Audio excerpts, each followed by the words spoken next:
Okay, so welcome. Thank you so much for joining us over this lunch hour. I'm Emily Schlemowitz. I am the Senior Curator at the Wisconsin Museum of Quilts and Fiber Arts, and I'm delighted to be giving this virtual tour of our current exhibition, Victoria Findlay Wolfe, Now and Then Playing with Purpose. The exhibition will run at the museum from September 2nd through December 5th. For those of you who are close, or I think I saw someone from Richmond, Virginia who's going to make the trip, I sincerely encourage you to come in and see it in person. It's really stunningly beautiful. Before I get started, we have a couple of housekeeping things to take care of. You're more than welcome to ask me questions throughout the presentation. I will try to monitor the chat and answer in real time, or I'll get to them at the end of the program. You may do that by entering your questions into the chat or into the Q&A. On Facebook, if you're following along, you can just post there and one of my colleagues will transfer it over to the Zoom program. These programs are free. We do them monthly, but we do very much appreciate any donations. Additionally, this exhibition is special because it has a catalog that accompanies it, this one, which has an essay by myself and Victoria, as well as the 33 works in the exhibition. And you're welcome to purchase that off the museum's website or off Victoria's website. So without further ado, I'm going to get started. I'm going to do a PowerPoint presentation, and then my colleague Devin is in the gallery and she's going to walk around and do some B-roll. So that'll be at the end. So this, as I mentioned, this exhibition presents a stunning retrospective of quilts by Victoria Findlay Wolfe. There are 33 quilts in the exhibit, from her first quilt made as a teenager to her most contemporary creations. Among the quilts in the exhibit are 14 new works she made during quarantine, which are exhibited here for the first time. And I think is fascinating when I see all these quilts together is seeing some of the common threads in her practice, her focus on play and improvisation, her color palette, and the connections to her family and memory that permeate her work. You can see we have an unusual space. It's a barn that's been retrofitted to be a gallery. It's quite beautiful though. It has these incredible cathedral ceilings and holds really big quilts. And Victoria makes very big quilts. So it's kind of impossible to tell you the scale, but it's a nice space to show big work. So this is when you first walk in. Into the gallery, and this is what you see when you first walk in. But before that, we have an atrium space, and there we are showing some of her earliest work. The work on the right is titled Her First Quilt. Victoria loved making things as a child, and everyone sewed in her family. Her mother worked for a finger hut for a while sewing winter coats, and her father had an upholstery business on their farm. She did grow up on a farm in Minnesota. For this quilt, she took some of her father's furniture batting to finish it. She took it secretly, thinking that he'd never know, except the batting is 2 inches thick, and she only had a 1-inch needle to quilt with. So you can see there's a puffiness to it. The quilt on the left was made a bit later during her college years. She was studying art and took the opportunity to work slightly differently than her peers. However, when she presented this quilt to her class, it sparked a long conversation about the difference between art and craft and whether or not quilting has a place at art school. So she made another quilt, and actually her teacher took her out into the hallway and said, I really don't think this is the direction you should be going. And so sort of deterred her from further quilting. She was a painting major, but you can see that she's incorporating painting within this work. Additionally, in the atrium, we have these 3 works. The jacket and quilt on the left are actually donations that Victoria has made to the museum's permanent collection. They were a surprise for us.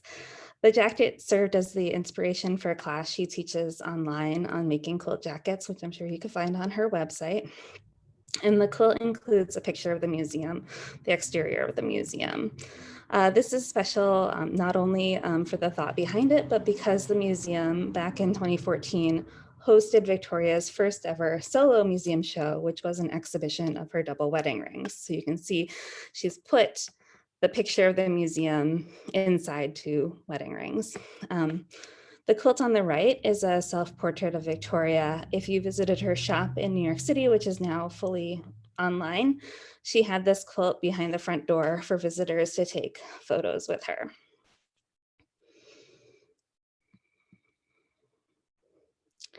So now we're going to move into the gallery. I'm going to show you the quilts roughly in the order that you would encounter them in the exhibition.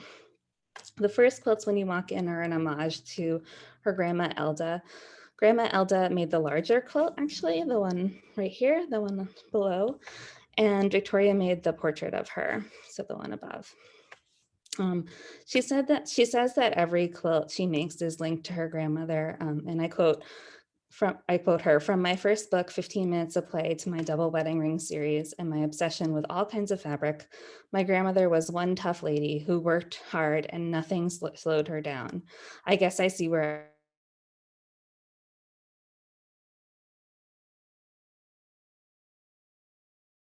her grandmother also favored double knit polyester fabrics, along with this photo of her, which she stripped and manipulated in Photoshop and then had printed on fabric, I believe at Spoonflower. I think that's what she normally uses. It took a very long time to finish this quilt, not because the size, that's probably one of her smaller ones, but because she really liked sitting with that image of her grandma.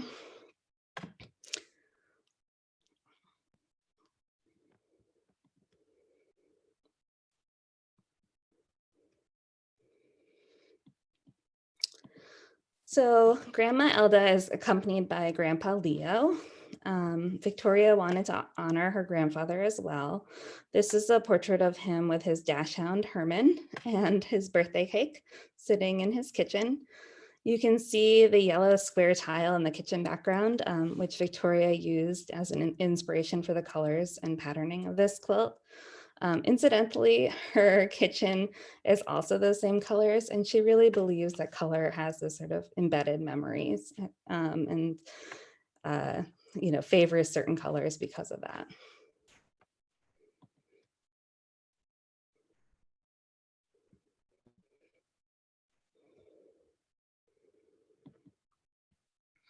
So as we turn the corner, we get to a year of moments. This is part of a series of works that utilize digital images along with traditional and modern techniques. The work harkens back to those original college days and the initial controversy over art versus craft.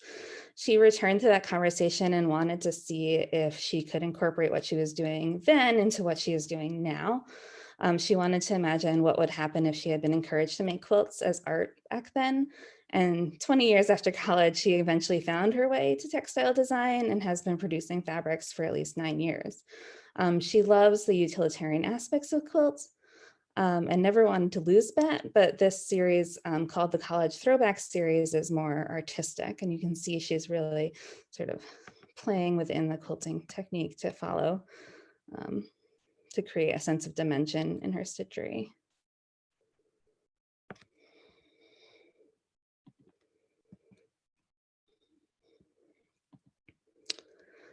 This quilt reads, "I am not perfect, and that is okay." Back in the early days of blogs, Victoria belonged to a group called the Maverick Quilters. They focused on what she calls wonky versions of traditional blocks, words, shapes, and challenged each other with various concepts. What today many call improv quilting. This quilt challenge was based on half square triangles, mostly solids and words. She always says that all of her quilts are improv based, even if they have a more traditional aspect to them. She never knows what a quilt is going to look like and doesn't plan the whole design ahead of time, preferring to work on the design wall. Instead, she relishes cutting and pushing the shapes around until the design emerges. This quilt, I think, is interesting because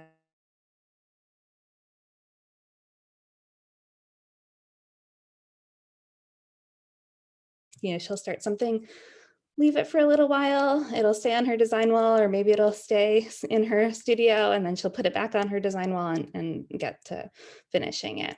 But I also like the message of it. It's fun. And you can see here on the left, this is kind of the way, this is the gallery looking back towards the opening, towards our doorway. So there's Grandma Elda, and there's Grandpa Leo, and the I'm Not Perfect.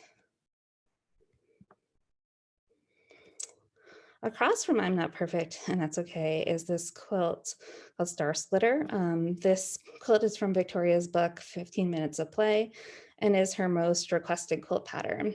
In it, she uses something she calls made fabric, which is a combination of scraps that she pieces and cuts to make a block of fabric. As she describes her process, have scraps, sew scraps, 15 minutes at a time. I'd make a block of fabric, set it aside, and make another. Then what? Make stars. So you can see that the made blocks, the made fabric within these blocks here. What I think is also nice about Victoria, she's so cued into color, and you can see that she's used this softer, paler yellow, but has these highlights of brighter, almost neon yellow, accenting it. I mean, she's just a color master.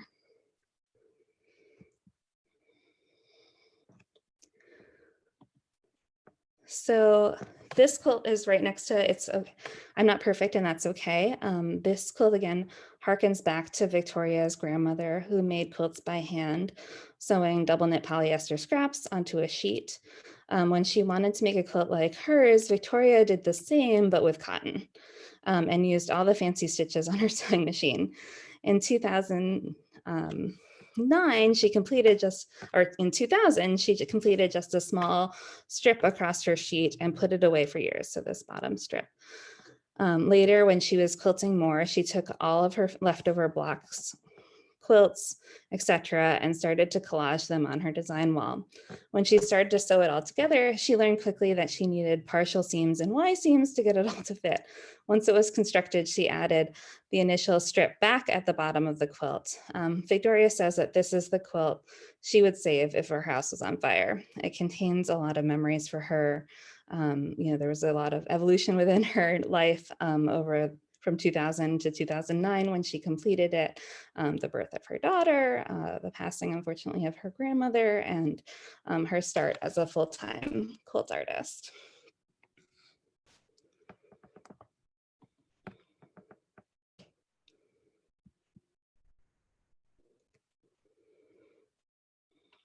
Okay. So this quilt is called imprimis. It means in the first place. Excuse me.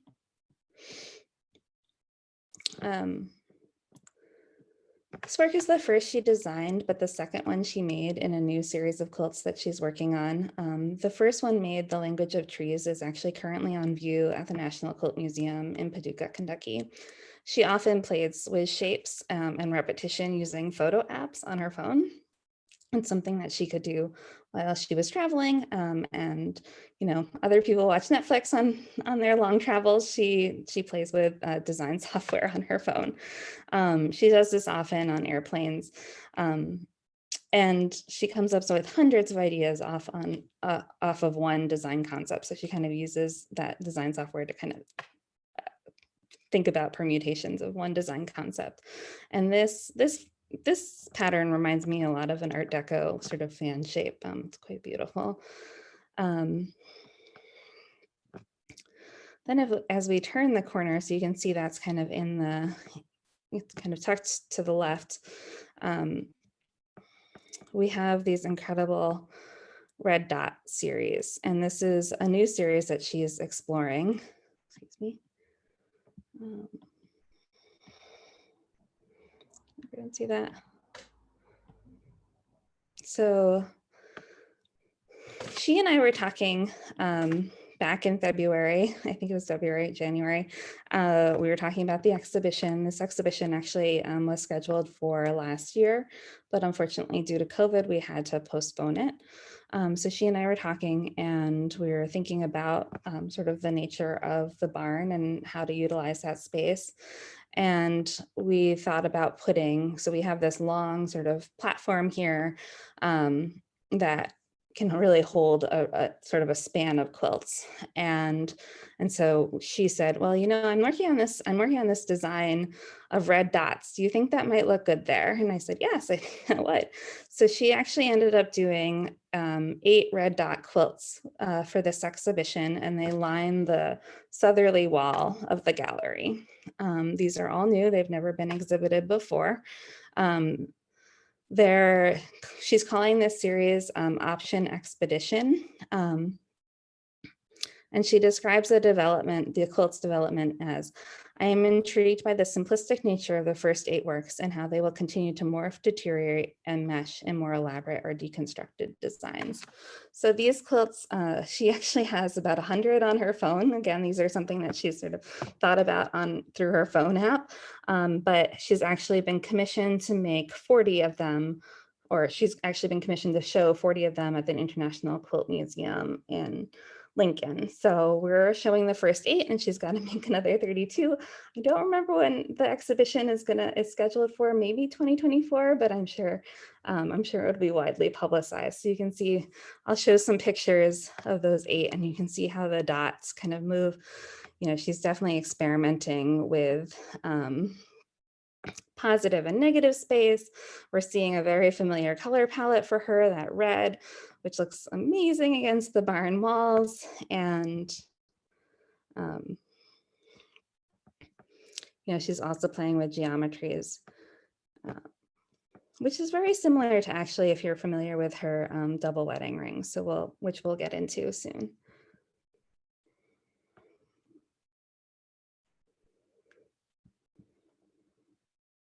So the last 2, and then you can see the continuation of the gallery.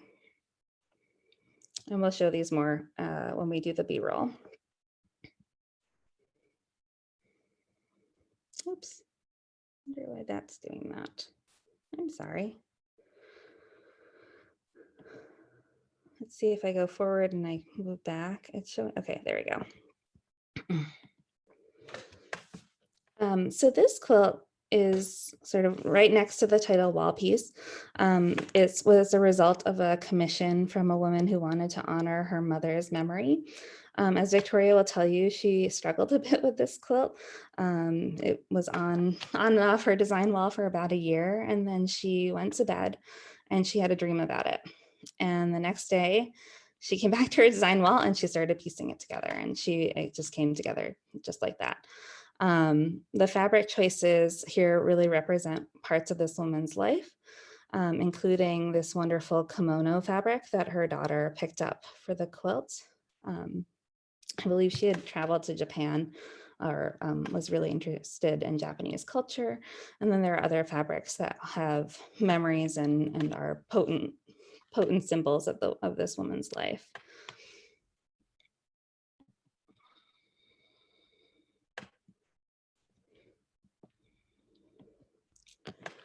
So You Are Here is actually the only quilt that's been shown at the museum previously.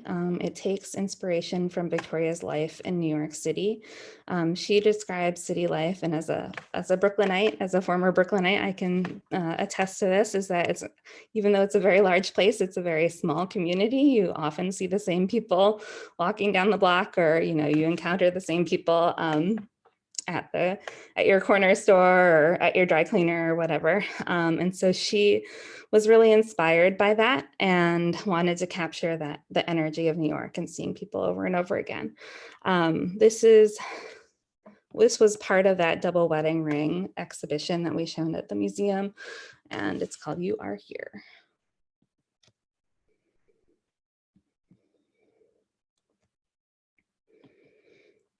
Garden Delights is another one inspired by her youth and her growing up and memories of her grandmother and grandfather.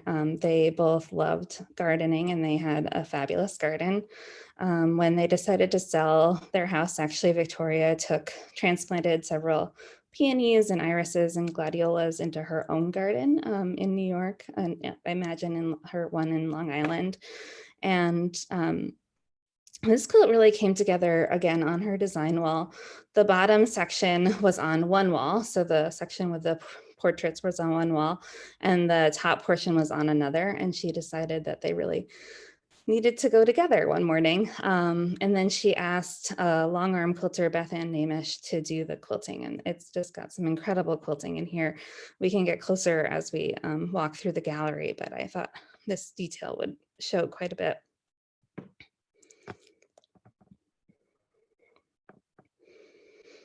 So again, this is kind of looking back towards more of the gallery. You'll see gardened lights on the right, and then color play, which is a double wedding ring, where she focuses really on sort of simplifying those larger shapes within the double wedding ring pattern, like the later sort of dot series that she does and she just completed. It's really a study on color and value and shapes. And it moves this, kind of has this nice movement of like from dark to light with the dark portion at the center, creating a focal point.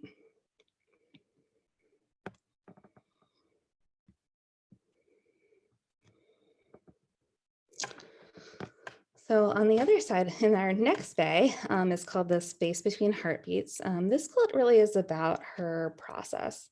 Victoria loves the tactile feeling of fabric. When she is in her studio designing a new quilt, her space is really silent. She doesn't like to include music or any sort of noise. She just goes about cutting fabric and adding it to her design wall. When she is completely lost in the process, she actually can hear her heartbeat. And that's where she gets the title for this work. The quilt was shown in progress during the PBS program called Craft in America Quilts, which visitors actually can see in our atrium. It's playing in our atrium.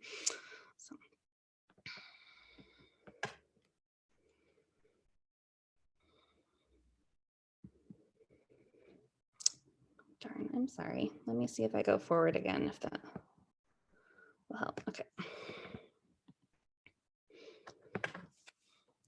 So growing up, Victoria really was familiar with her grandmother's scrap quilts, as we saw at the beginning, and her 9-patch quilts. When she started quilting herself, she experimented solely with the 9-patch, since that was really the only block that she understood. This quilt shows how she started with a 9-patch and quickly began changing the pattern. When she began the quilt in 2009, she was not someone who pinned. Now she is. She didn't quilt this piece until 2017 because she always thought that she'd go back and repin the intersections correctly. But ultimately, she decided to leave it as it shows her process and also the evolution of her skills. And again, you can see how she really favors that red. Like, you keep coming back to sort of that palette, which is lovely.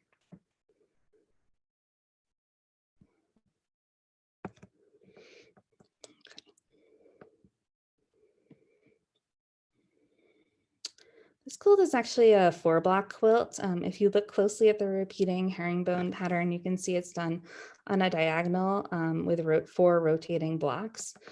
I believe she said that she did this, maybe she did this with a group when she owned the shop, that she did it with her employees, and there was some sort of mistake, and they actually realized that the mistake was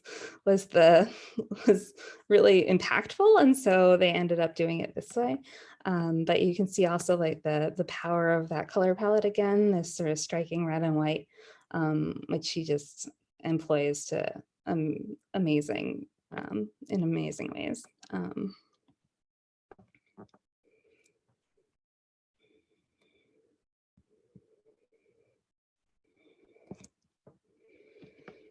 If you're familiar with Victoria's work, you're probably familiar with this one. This is called Cascade. As most people can tell, Victoria is a master with curves. This quilt takes a traditional braid quilt and incorporates the curve. She cut a huge amount of fabric to make this quilt before starting to design, and then pushed those pieces around on her design wall until it kind of fit all together. And she incorporated both some solid pieces as well as these, patterned fabric. She likens her quilting process, as she says, to I push fabric or color around on my design wall like I push paint around on a canvas. So you can see, you know, sort of the evolution of her starting as a painter and really coming into the quilting world. She, you know, was really interested in design and very adept at applying color.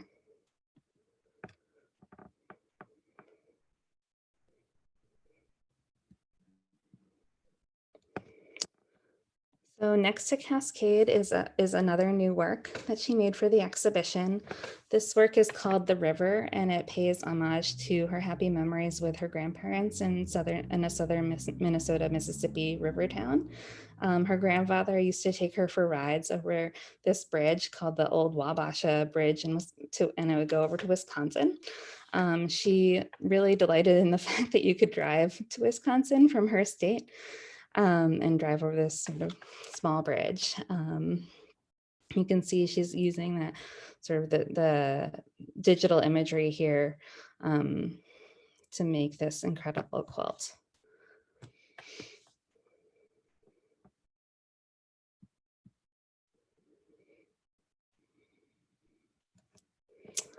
This quilt was actually inspired by a photograph that is in her home. It was one that her husband purchased right close to when they got married. And it's a large scale portrait of a woman wearing a leather jacket with long hair. And apparently people used to come into her home and say, "Is that you?" And she was just, if you know Victoria, you know that she's had a pixie cut for about 30 years. And so she would think that was really odd.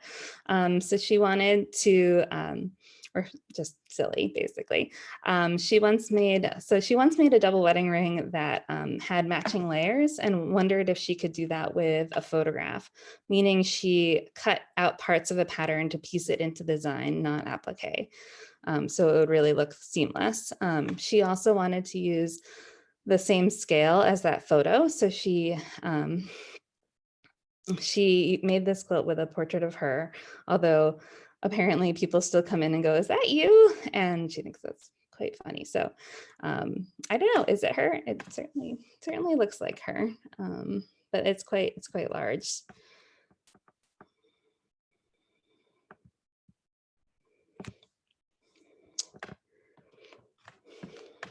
So this piece is next to that one, and it's called Nightlight, and it captures the sense of sunlight being blocked behind a small cloud and sort of these radiating beams. So it was probably dusk when she saw that.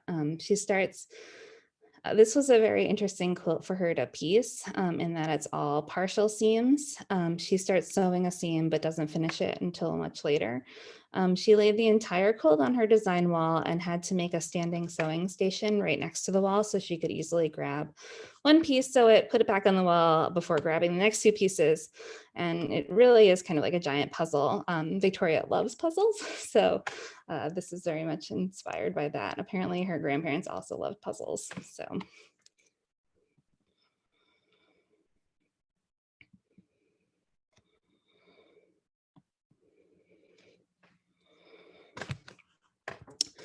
This one is called Color Study, and again, she's really drawn to this sort of repetitive, intricate piecing. This quilt has no horizontal or vertical seams, and you can kind of see how Imprimis, that one with the sort of the pinks and reds, came out of this idea. So this one was done in 2017, and then Imprimis was done for this year.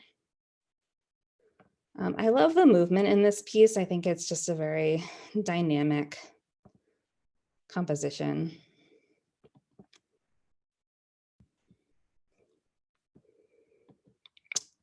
So this one is next to that one, and it's called Starstorm Explosion. If you haven't been able to tell already, Victoria likes making big quilts. This quilt is the result of her making her Star Storm quilt pattern into a mini version for all those quilters who don't like making big quilts. But when she came out with the pattern, she thought, oh, I'm going to have to make four Star Storms into one larger quilt. So you can see there are actually 4 quadrants here.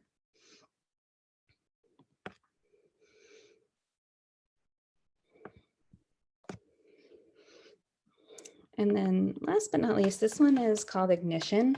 Again, another new work. She finished this quilt during quarantine, and it had been up and down on her design wall for over a year. When COVID hit, she moved from her house in New York to one in Long Island, and she pulled this project off her wall once again and brought it to her house. Back up on the wall it went, and she could really, during the first couple of months of quarantine, she really felt like she could only focus on piecing.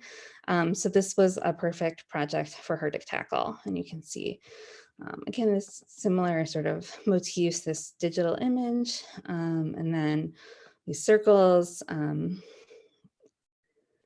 with the star and the radiating star, and it's also a very large quilt.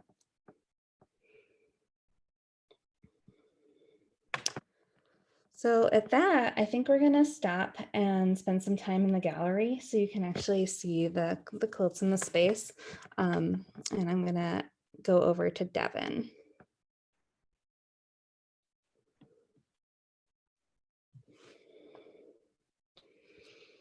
And I'm gonna go away.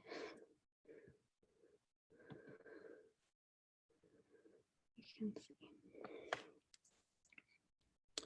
Is that good for everyone?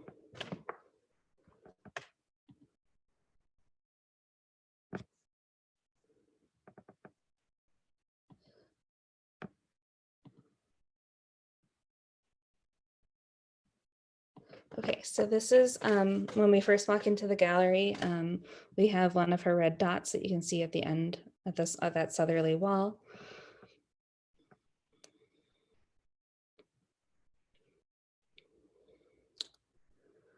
We have Garden Delights to the right. I don't know, Devin, if you can get close just to show them some of that incredible stitchery.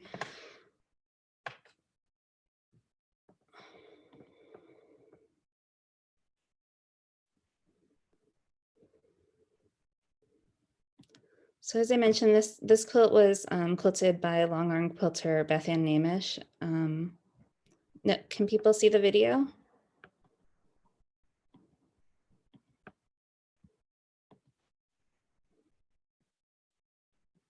Okay. Okay. Seems like it's working for most. Maybe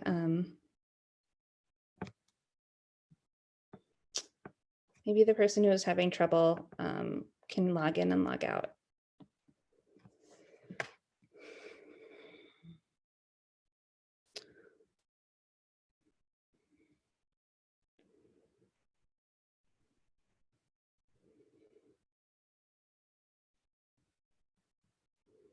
So as I mentioned, this quilt actually started as 2 quilts, which she put together.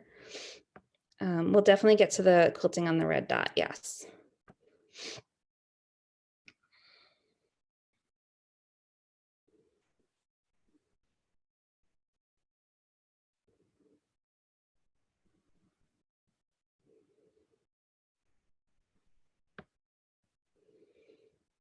So this one's color play.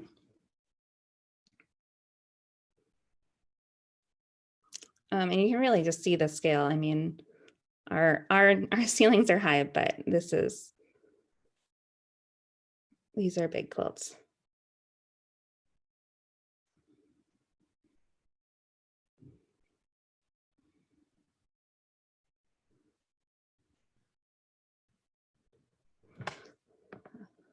Garden Delights was quilted by Beth Ann, yes.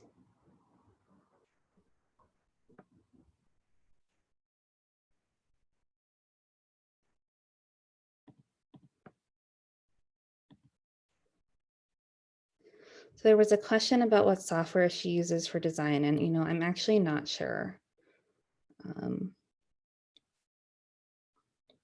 And also, what are the backs of her quilts like, i.e. solid or pattern fabrics?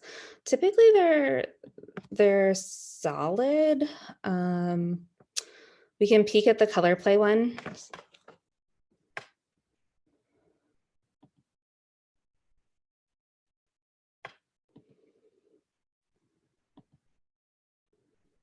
So it's a pink. I'm not sure about Garden Delights. Oh, that one's got a pattern. It's typically the same.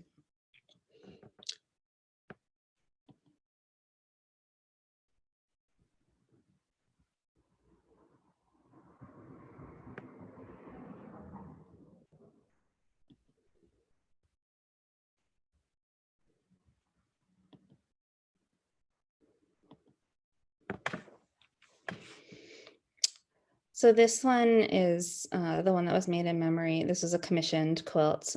She does take commissions, and this was one made in honor of this woman's mother. And you can see all the beautiful fabric in there. This is just a stunning quilt.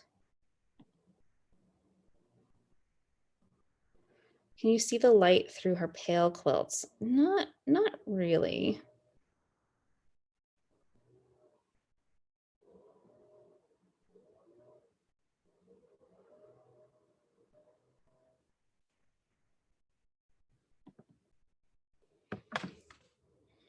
So this woman, I think, had a farm. So you see some of the farm animals. She was apparently a very good tipper. There's right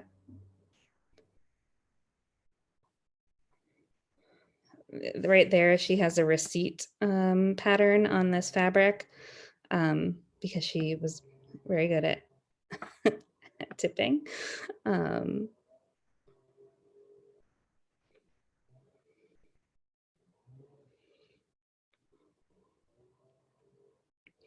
This was the quilt that she was made,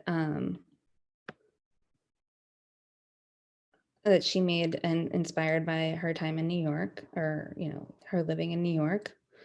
One of the questions is, does she quilt any of her own creations? She does quilt some of her own quilts. I think as she's, you know, she's a very busy person, so she typically works with her her best friend, Shelley Pagliai, who does quite a bit of her quilting now.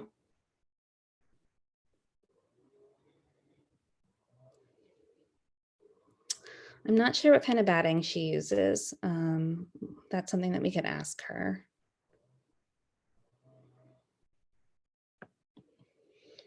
And then this is the quilt below is the one that was made by her grandmother, and then the quilt above. And she did work in Photoshop for this, for the portrait.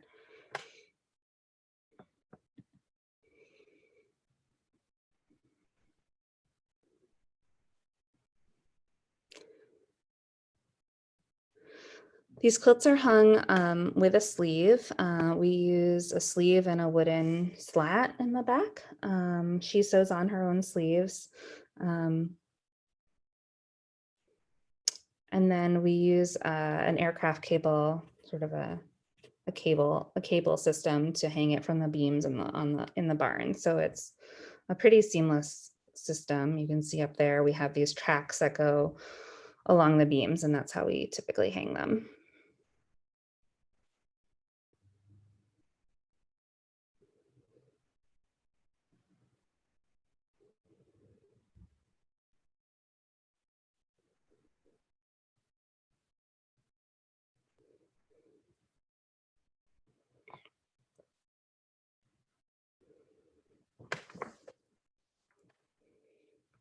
And then there's Grandpa Leo with his dachshund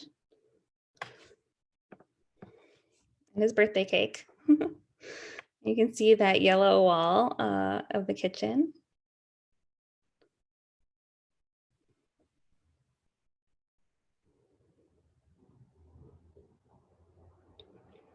So one of the questions is, does she display all these quilts in her home when not on display at shows? If not, how are they stored? I think she can speak to that more, but I know that she does like to use her quilts. So she does put them on her bed. Um,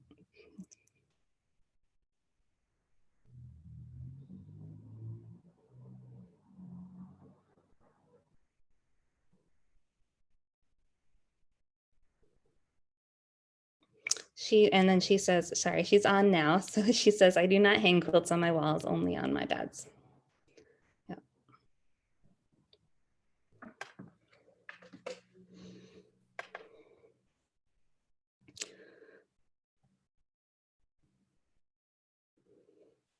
And the quilting in here is just incredible.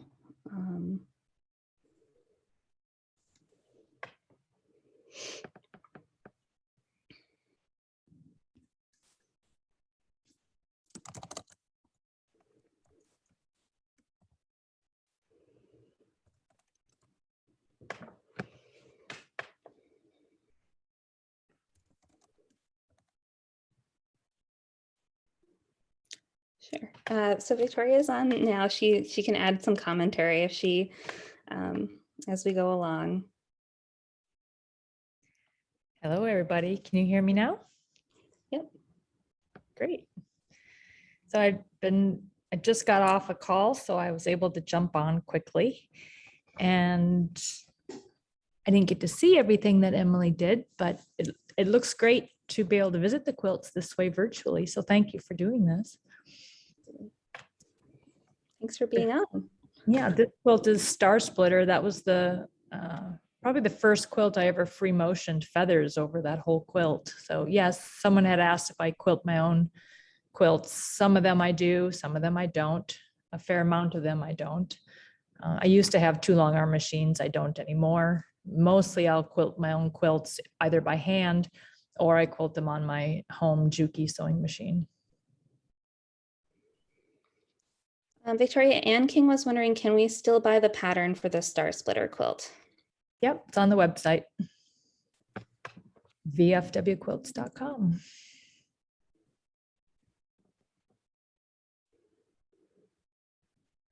This is actually a quilt that I made it so long ago. I don't even remember, I don't have the dates in front of me at the minute, but I quilted about 3/4 of that quilt on my home machine and I was just so tired of it, but I've always loved the quilt. And the only way I was going to get it finished is if I sent it to Shelley to finish. So that's why there's 2 names on the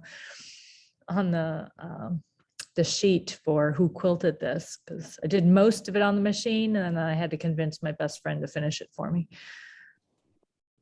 No, it's an improv quilt. I do not have a pattern for this.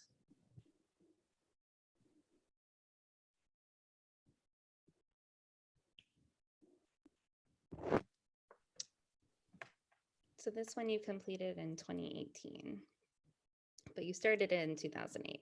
And then this one. This is my everything but the kitchen sink quilt. That started probably in about 1999-ish. Took me about 10 years to get enough leftover bits to be able to put it together into one quilt.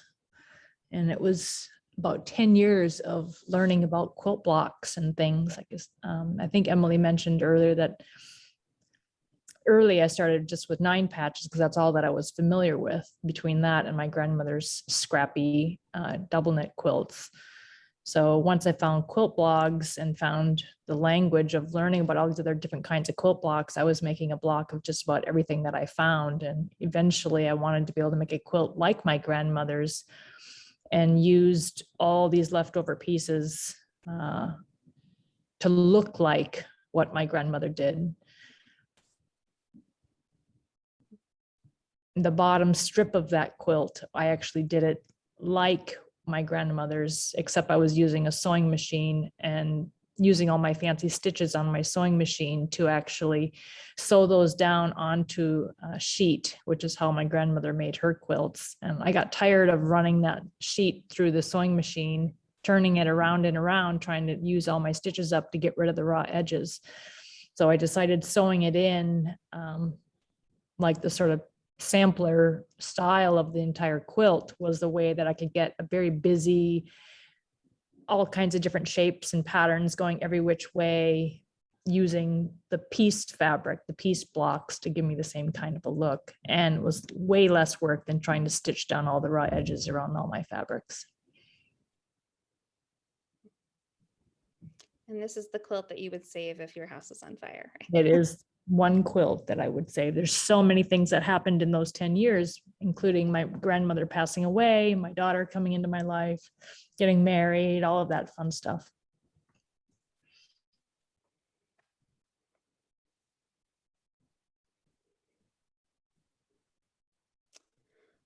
They were wondering what software you use on your phone.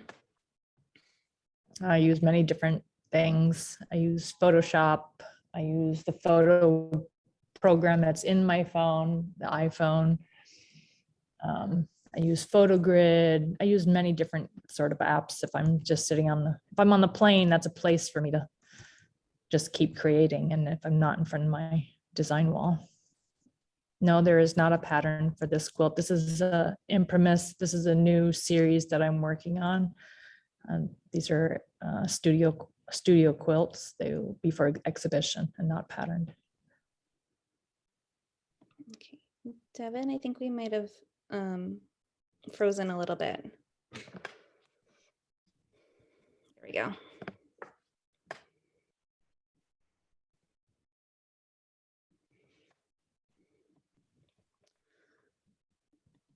And someone wanted to see the quilting on those red quilts, so maybe we can get up close.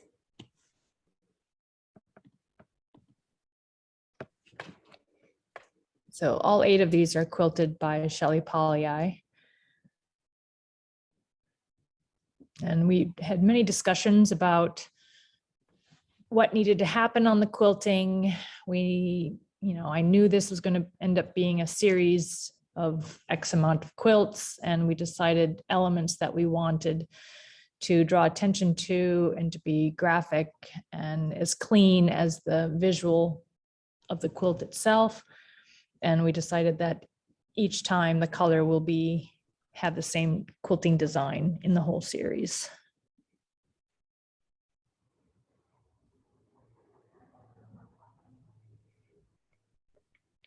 And you can see they extend along that southerly wall. That really sort of gives them a punch on that wall.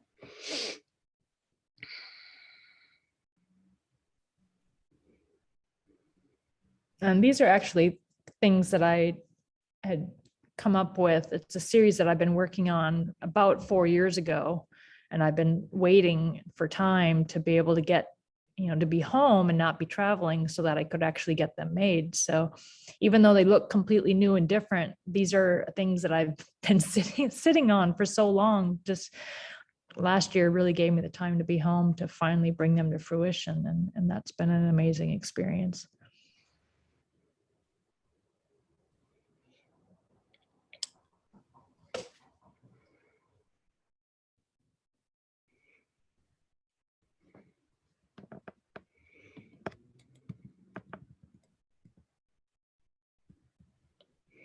Victoria, what batting do you use, 1 layer or 2? It depends on the quilt. I mentioned in there that it's a Quilter's Dream cotton or Quilter's Dream wool. Sometimes they have both, depends on the quilt, depending on what I need it to do.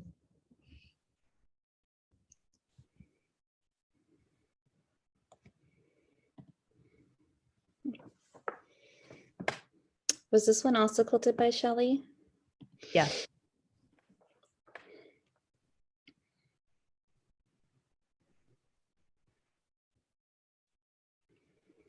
So this quilt, you can, as I mentioned, you can see in progress in the atrium. We have a video playing of the Craft in America episode in which Victoria was on.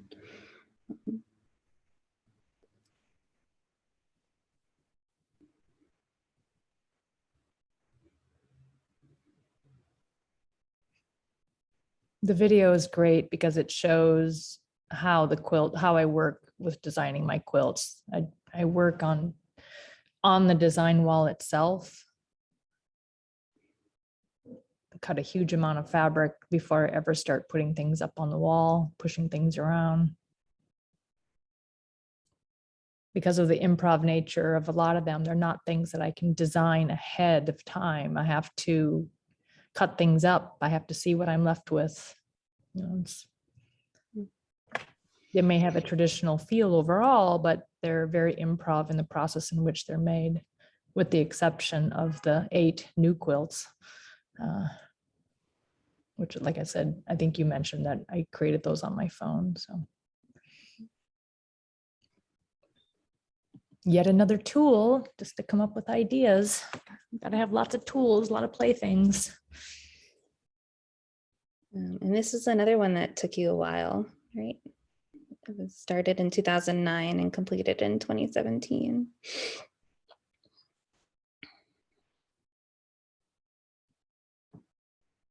This is still one of my favorite quilts. That's why I really went back and forth about whether or not I needed to fix things that didn't quite line up, because I wasn't pinning anything at that time. And I just really thought I needed to embrace where I came from. So I didn't feel the need to have to fix it, change it, let it be what it is.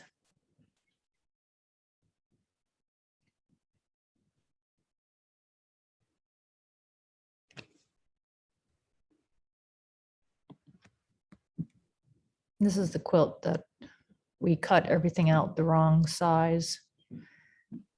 And so we had to make an adaptation to my idea. And I just figured, well, if we cut them the wrong size, how do we make them back to the right size that I needed it to be for the outside dimension that I wanted?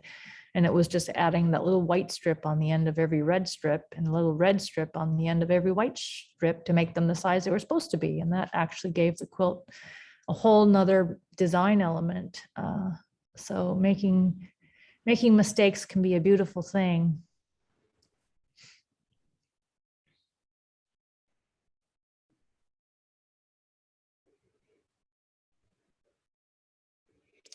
Do you quilt with transparent thread? Depends on the quilt. Mhm. A lot of the stuff that I've done, I'll use transparent thread, but not really anymore.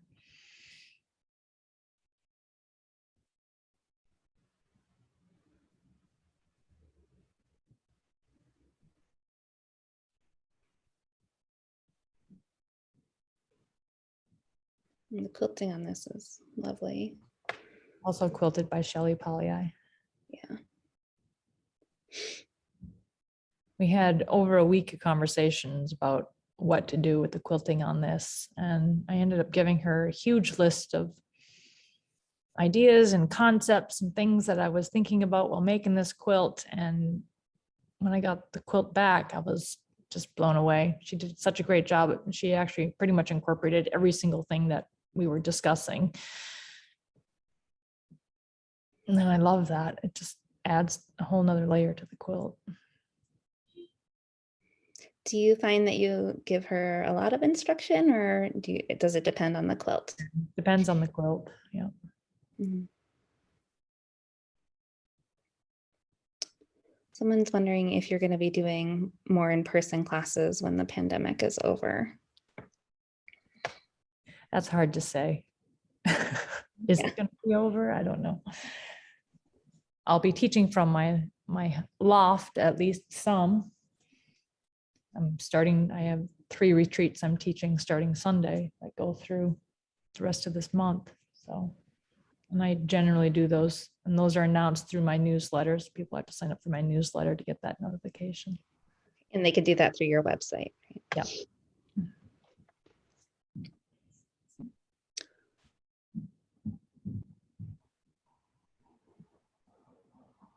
And this one's called the River. Another new quilt. Got a lot of mad love for the Mississippi River. Not travel much, hence driving across the bridge to Wisconsin was really exciting.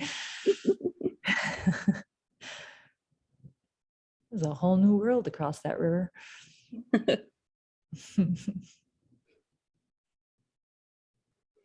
How long was the bridge? Not very, can't be that long, right? I don't know. It's not that long.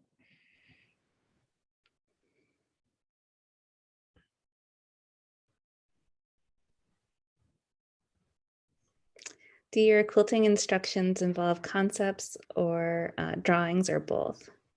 Both. Sometimes I've drawn a complete full-scale cartoon of what the quilting needs to be. And sometimes it's just sketches, and sometimes it's just concepts, and sometimes it's picking elements from other quilts that have happened before. This quilt, I actually quilted about 3/4 of this quilt myself. It's actually in the Craft in America episode 2. This quilt is on the frame that I'm using my long arm on, and decided that I did not like how I was doing it. So I ripped it all out and then sent it to Shelley, and then she kind of replicated most of what I had done and then added a bit more of her touch.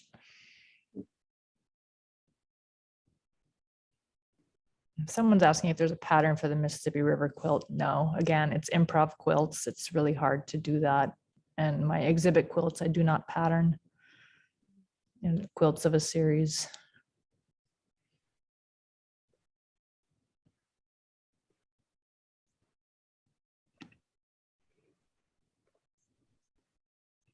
Oh, we have to fix that.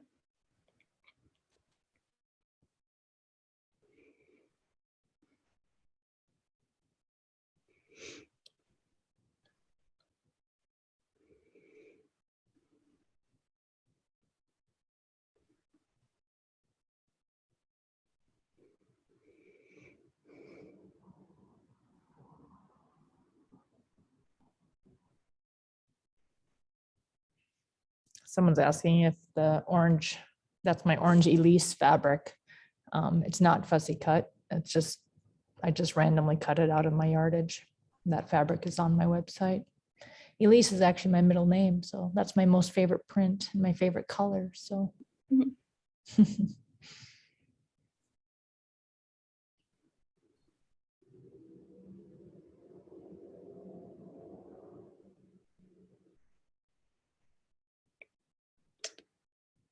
I think there's a question. Did you sew any silks into the Japanese design quilt? I think she's referring to the Texture, Travel, and Happiness, the one that has a silk kimono in it.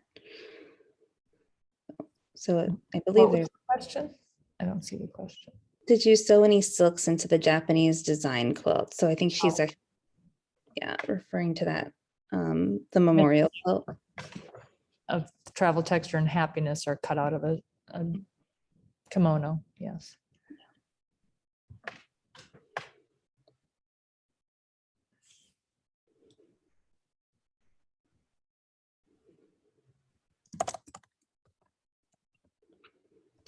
Is this one constructed out of millions of partial seams? How did you construct this one?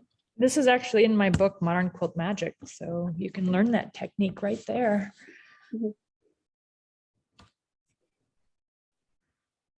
It's a very fun quilt to make. So with that red and white one behind enough, it's the same technique that that quilt is.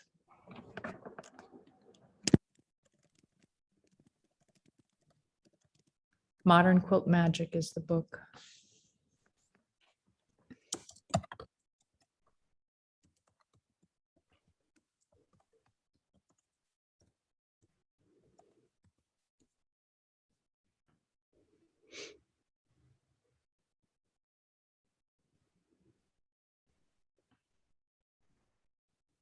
And this is from a pattern that you have as well available. Yes, the Star Storm Mini. Mini, yeah. It's 4 of those together, and this is actually 4 of those of the mini ones sewn together. And this is a kit that we sell.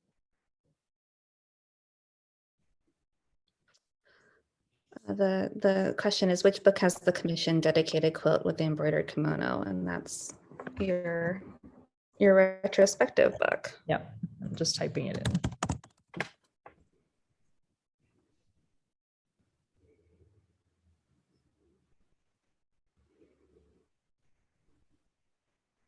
And this was one that you did at the beginning of quarantine, right? I started this before quarantine and had one idea, and then came up and down off my wall several times. And then finally, when quarantine hit, came off the wall again and back up on my wall. And then the ideas just kind of kept changing. And there was some posts on Instagram that I was doing of this. And then I thought I was done. And then I ended up picking about half of it apart and changing it. And then the digital aspect came into it. And then the rings came afterwards. And it just kind of kept multiplying. I really never thought I was going to get this quilt finished.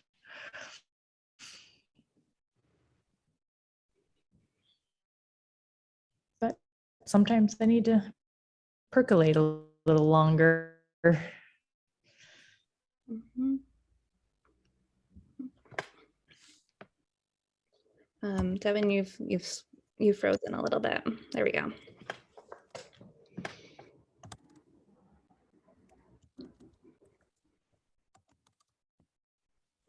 Let's see.